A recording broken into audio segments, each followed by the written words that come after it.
mọi người, chào mừng mọi người quay trở lại video của mình. Và mọi người có thắc mắc một hãng hàng không giá rẻ, ví dụ chẳng hạn như hãng hàng không Scoot sẽ tới và đi ở sân bay Tân Sơn Nhất, thời gian sẽ mất bao lâu không? Tại vì mọi người thường hay nghe nói hãng hàng không giá rẻ sẽ quay đầu rất là nhanh, đúng không? Và hôm nay cùng theo mình đi khám phá xem là hãng hàng không giá rẻ Scoot sẽ quay đầu tại sân bay Tân Sơn Nhất là mất khoảng thời gian bao lâu nhé. Bây giờ thì chúng ta sẽ tới với chiếc Airbus A320neo của hãng không Scoot. Chiếc máy bay thực hiện chặng bay từ sân bay Changi, Singapore về đến sân bay Tân Sơn Nhất, và chiếc máy bay mang số hiệu TR552. Bây giờ máy bay hạ cánh xuống đường băng 07 trái.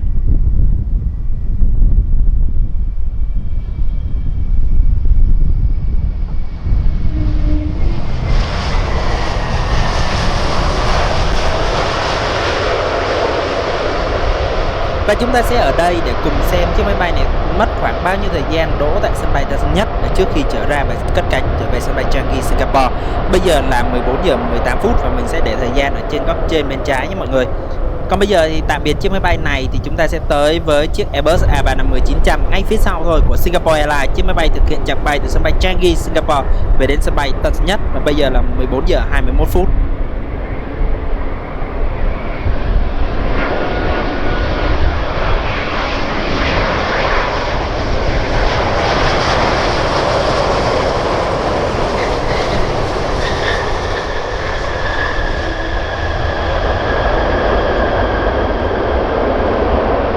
Chiếc máy bay đã mất khoảng 1 tiếng 36 phút để thực hiện chặng bay từ sân bay Changi, Singapore về đến sân bay Tân Sơn Nhất. Còn chiếc Airbus A320neo của chúng ta, của hãng hàng không Scoot mất 1 giờ 38 phút theo thông báo của Flyradar 24. Còn bây giờ Boeing 7879 Dreamliner của Corona cất cánh rời khỏi sân bay Tân Sơn Nhất hướng về sân bay Incheon của Hàn Quốc.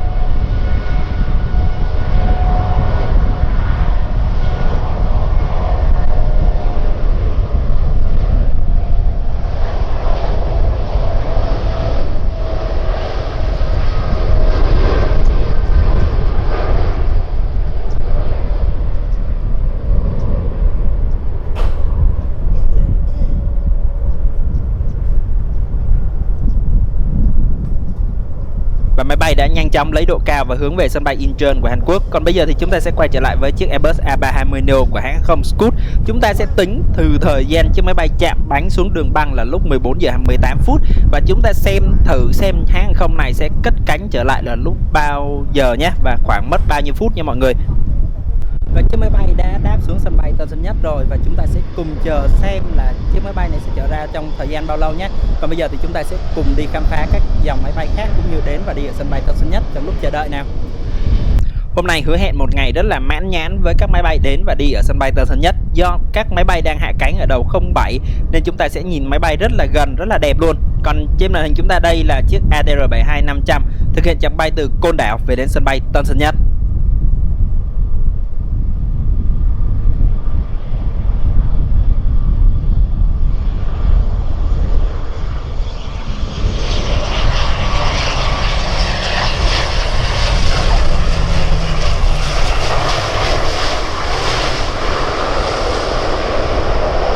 Hiện tại điều kiện thời tiết gió tại sân bay rất lớn nên các máy bay hạ cánh sẽ cực kỳ chòng chành và chao đảo luôn.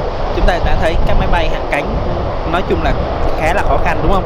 Bây giờ thì chúng ta sẽ quay trở lại với đường băng hạ cánh, nơi chúng ta đang có một chiếc Airbus A321 của hãng hàng không Sun Phú Quốc Airways. Chiếc máy bay cũng đang nhanh chóng hạ cánh xuống đường băng 07 trái.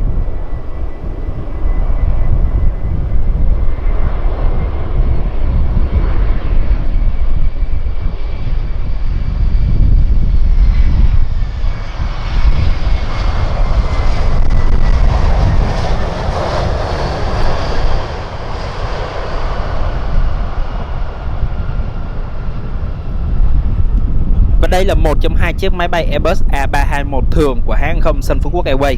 Còn bây giờ thì chúng ta sẽ tới với một chiếc máy bay phản lực thương gia tư nhân, chiếc máy bay đến từ Thái Lan. Chiếc máy bay thực hiện chặng bay từ sân bay Đôn Mường, Thái Lan về đến sân bay Tân Sơn Nhất, và bây giờ là thời gian là 14 giờ 38 phút và sau 20 phút chiếc máy bay của Airbus A320 của Scoot đã đáp rồi.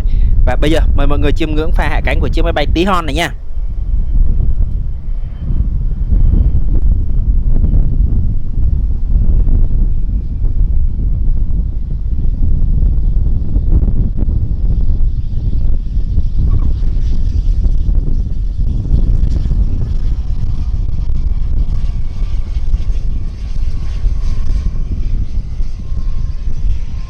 máy bay tí hon rất là đẹp đúng không mọi người, và cái số đăng bạ cũng rất là đẹp luôn, HF VIP, và thể hiện là đây là một trong những chiếc máy bay cực kỳ VIP luôn.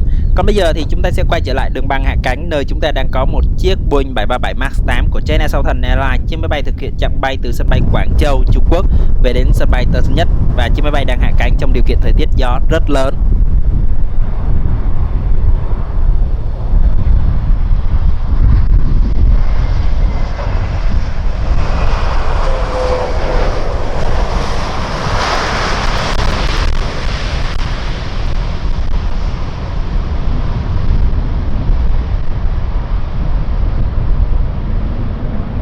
Và ở góc quay như thế này chúng ta sẽ thấy các máy bay hạ cánh chạm đường băng rất đẹp luôn, và chúng ta sẽ nghe được những âm thanh của cái lốp nó chạm đường băng, nó kêu cái kít một phát.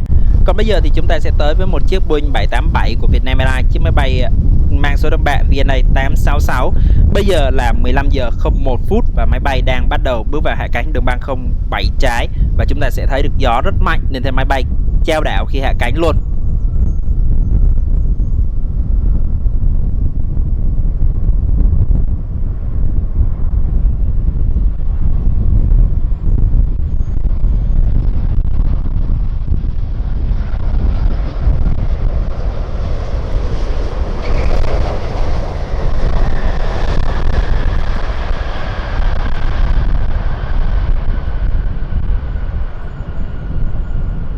Trong điều kiện thời tiết giao mùa hiện nay ấy, thì sân bay sẽ thay đổi đầu, cất và hạ cánh liên tục, nên thế là mọi người muốn mà ngắm máy bay ấy, thì có cách dễ nhất để biết được rằng máy bay đang hạ cánh ở đầu nào thì nên theo dõi file radar 24 nha.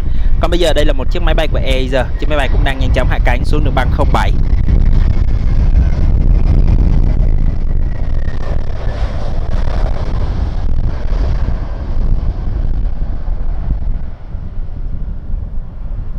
Và ngay sau khi chiếc máy bay này hạ cánh đầu 07 xong thì sân bay sẽ đổi về đầu 25 lại như bình thường.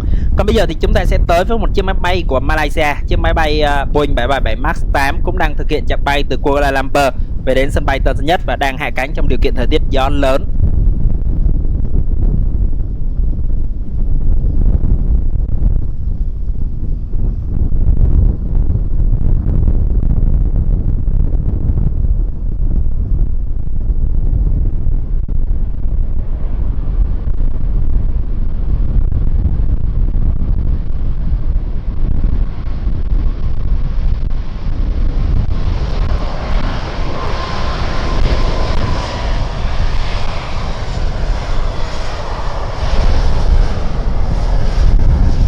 Và chiếc Boeing 737 Max đang giảm tốc trên đường băng 25 phải.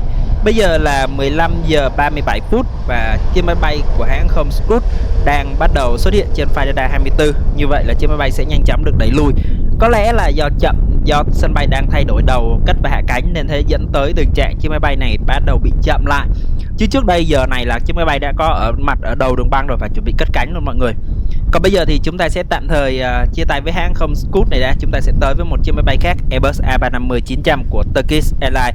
Chiếc máy bay thực hiện chặng bay từ sân bay Istanbul, Thổ Nhĩ Kỳ về đến sân bay Tân Sơn Nhất.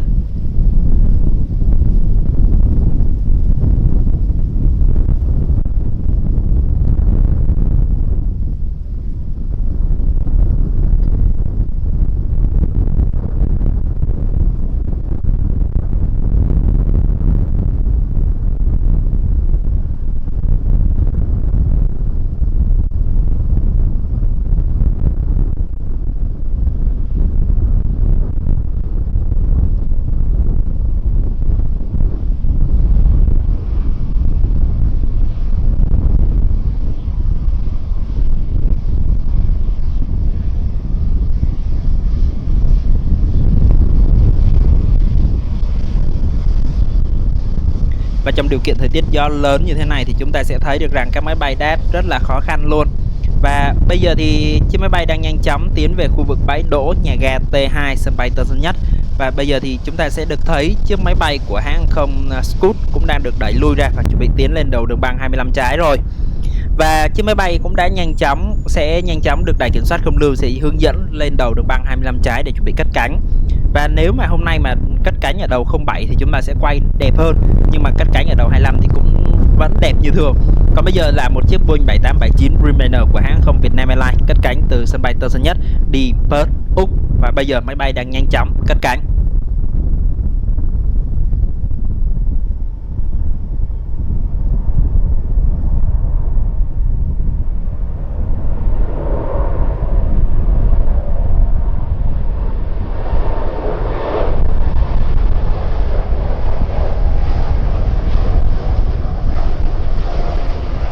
Chiếc máy bay đang nhanh chóng lấy độ cao và chuẩn bị được hướng về sân bay của Perth. Và Vietnam Airlines có rất là nhiều chặng bay đi Úc, mọi người có thể tham khảo trên trang web của Vietnam Airlines nhé. Còn bây giờ thì chúng ta sẽ tới với một chiếc máy bay rất là đẹp, cũng là một chiếc Airbus A320, chiếc máy bay của đội bay Bamboo Airways. Chiếc máy bay này có màu sơn gọi là Fire Green. Và bây giờ máy bay đang hạ cánh trong điều kiện thời tiết gió rất lớn tại sân bay Tân Sơn Nhất vào hôm nay.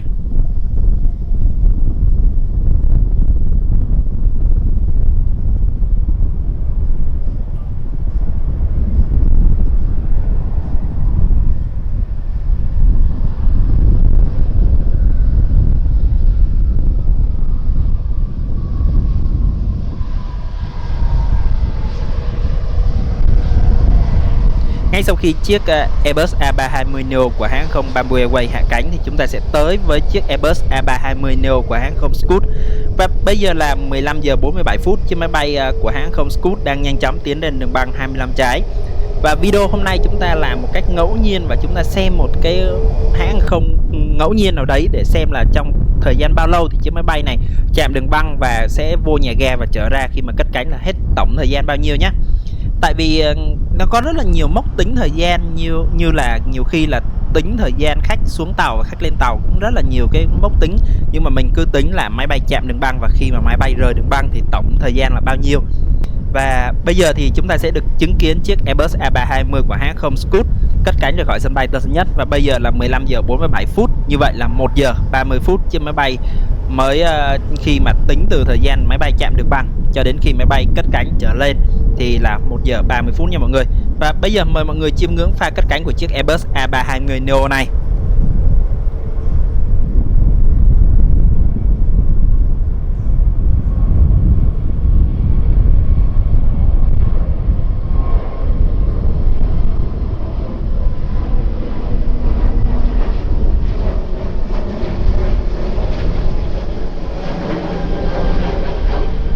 Và video hôm nay đến đây là kết thúc rồi. Cũng cảm ơn mọi người đã quan tâm theo dõi, động viên. Mọi góp ý mọi người cứ để lại dưới phần bình luận cho mình biết với nhé. Nếu mà có sai sót gì thì mọi người cứ để lại bình luận, mình sẽ xem và thay đổi. Còn bây giờ xin chào và hẹn gặp lại.